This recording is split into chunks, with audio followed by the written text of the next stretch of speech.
Hello dear students, स्वागत है आपके अपने यूट्यूब लेवन केमिस्ट्री में। और हम बात करने वाले हैं यहाँ पर कोऑर्डिनेशन कंपाउंड जो चैप्टर है उसका एनसीईआरटी इन टेक्स्ट 9.1 के क्वेश्चन को हम लोग देखेंगे। ठीक है, तो 9.1 का जो क्वेश्चन है वो एग्जाम्पल्स में भी 9.12 जो आपने एग्जाम्पल किया होगा उसमें भी सेम टाइप का ये क्वेश्चन था, जिसमें कि हम लोगों को आईयूपीएसी नेम दिए गए थे और उनसे उसका हमको फॉर्मूला लिखना था। ठीक है, तो इस टॉपिक में भी सवाल वही है। हम लोग कुछ यहाँ पर 5-6 कंपाउंड ऐसे दिए गए हैं जिनका आईयूपीएसी नेम दिया गया है।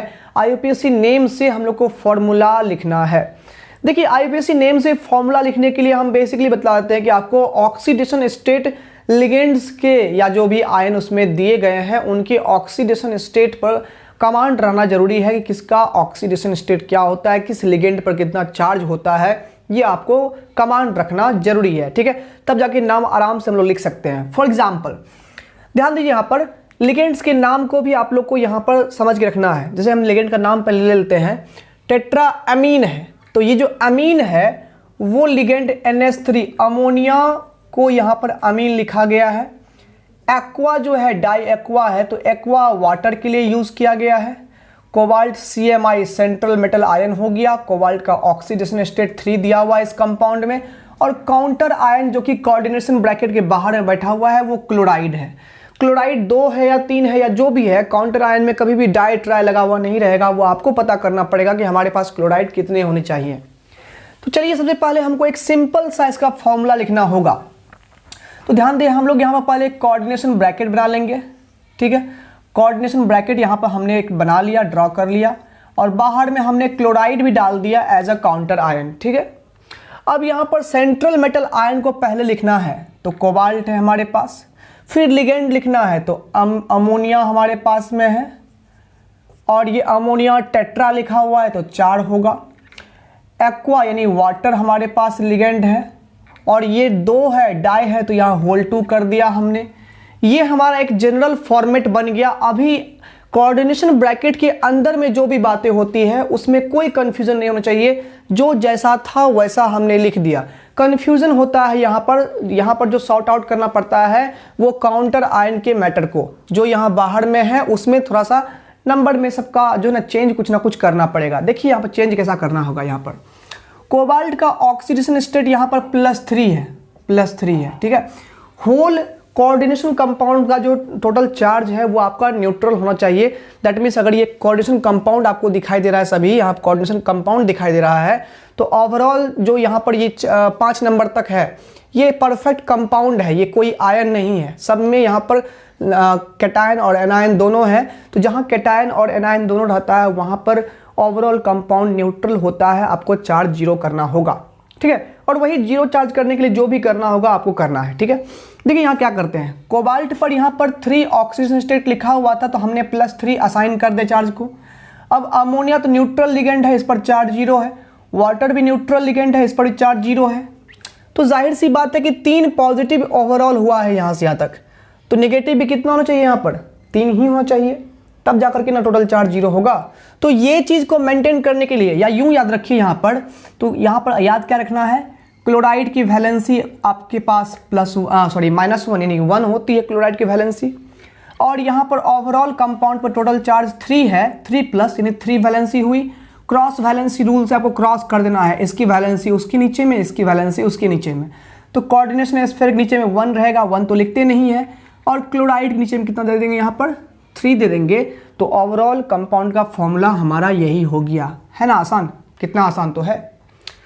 तो ऐसे ही हम लोग यहाँ 2 नंबर के भी टर्म में वही काम करेंगे हम लोग। पोटेशियम है, उसके बाद स्पेस है, मतलब ये हो गया पोटेशियम हमारा काउंटर आयन है।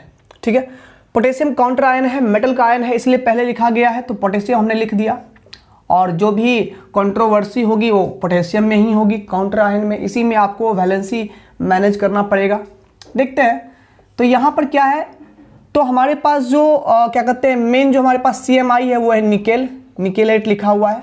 अब ये बतला दे, यहाँ पर कोबाल्ट है, यहाँ पर निकेलेट है, निकेल नहीं है निकेलेट है। कारण क्या है, कारण ये है कि यहाँ पर ओवरऑल कोऑर्डिनेशन कंपाउंड पर जो चार्ज था वो +3 था, या कभी कभी न्यूट्रल भी होगा। तो जब कोऑर्डिनेशन इस ब्रैकेट के ऊपर में नेट चार्ज पॉजिटिव या न्यूट्रल रहे, 0 हो चार्ज, उस केस में मेटल के नाम में कोई परिवर्तन नहीं करते हैं, लेकिन जब स्फीयर के ऊपर में, ये ब्रैकेट के ऊपर में निगेटिव चार्ज आने लगे, तब वहाँ पर मेटल के नाम के लास्ट के कुछ सफिक्स को हटा करके एट जोड़ देते हैं, जैसे कि कोबाल्ट का कोबाल्टेट, निकेल का निकेलेट, प्लेटिनम का प्लेटिनेट, ठीक है, फेरम का फेरेट, ऐसे ही बन जाता है, ठीक है।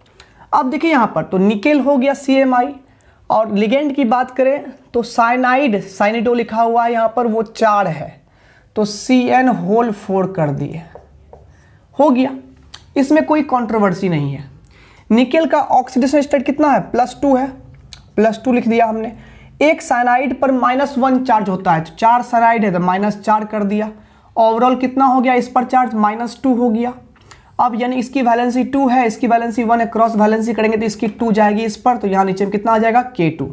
तो ओवरऑल क्या हो गया फॉर्मूला, K2NiCN4। यही हमारा कोऑर्डिनेशन कंपाउंड का ये वाला फॉर्मूला हो गया, ठीक है। तो ये तो हो गया नंबर 2 का बात। नंबर 3 की बात करते हैं। तो नंबर 3 में क्या है हमारे पास, ट्रिस लगा हुआ है, ट्रिस ट्राईवर्ड से लिखा हुआ है। यहाँ पर ये कम्प्लेक्स हमारे पास जब लिगेंड होता है तो ट्राई के बदले ट्रिस लिखते हैं, डाई के बदले बिस लिखते हैं। उसी प्रकार से यहाँ पर हम लोग को 3 नंबर का आंसर हम यहाँ करने वाले हैं, 3 का आंसर यहाँ करने वाले हैं, ठीक है।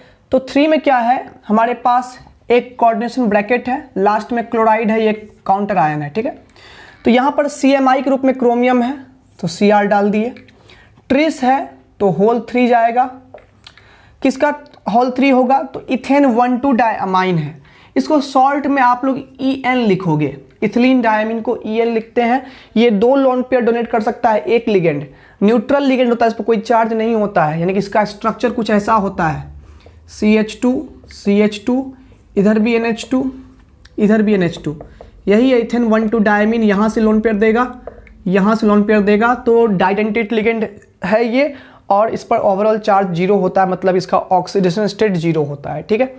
अब यहाँ पर तो एक ही लिगेंड था, 3 पीस था, 3 पीस यहाँ पर कर दिए। उसके बाद क्या हो गया, यहाँ पर लास्ट में क्लोराइड है।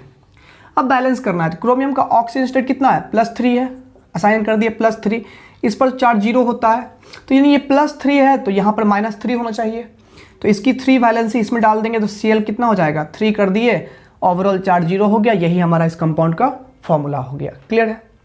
अब 4 नंबर की बात करते हैं।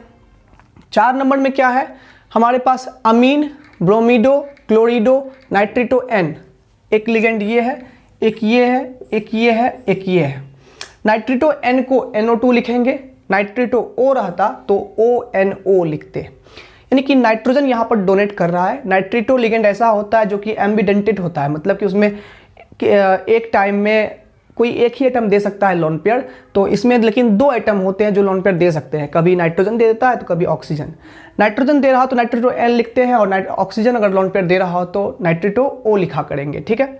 तो यहाँ पर प्लेटिनेट 2 लिखा हुआ है, प्लेटिनेट लिखा हुआ है, इसका मतलब है कि ओवरऑल हमारे कोऑर्डिनेशन स्फीयर पर निगेटिव चार्ज है, और कोई काउंटर आयन नहीं है, तो वो निगेटिव चार्ज हमको दिखाना पड़ेगा, शो करना पड़ेगा, यानी कि ये कंपाउंड हमारा कंपाउंड नहीं है, ये आयन है, क्योंकि इसमें काउंटर कुछ भी नहीं है, ठीक है।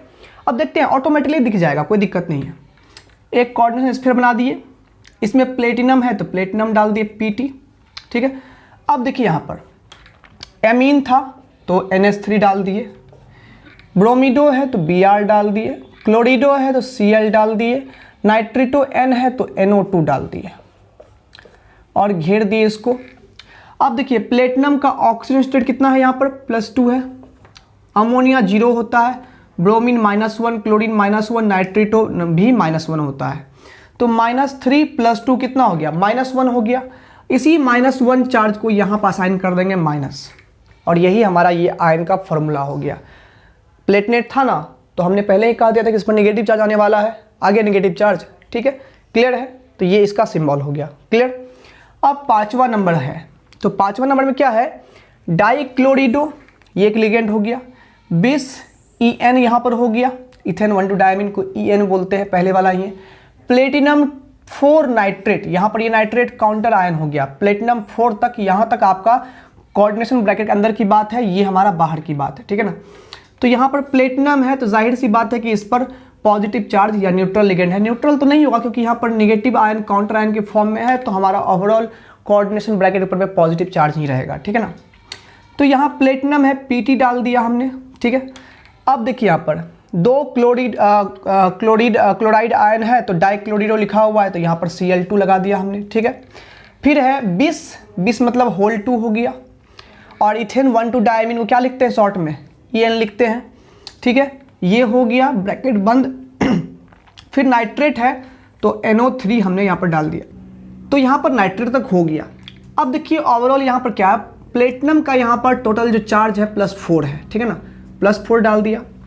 क्लोराइड यहाँ पर क्या होता है -1, तो -1 इंटू कितना हो गया 2 हो गया। En तो 0 होता है, ठीक है। तो यानी कि ओवरऑल क्या हो गया +4 और -2, तो +2 हो गया। जब ये +2 है तो ये भी कितना होगा -2 होना चाहिए, मतलब कि ये हमारा +2 चार्ज है, इसकी वैलेंसी 2 हो गई, तो वो 2 वैलेंसी क्रॉस होकर के यहाँ जाएगी।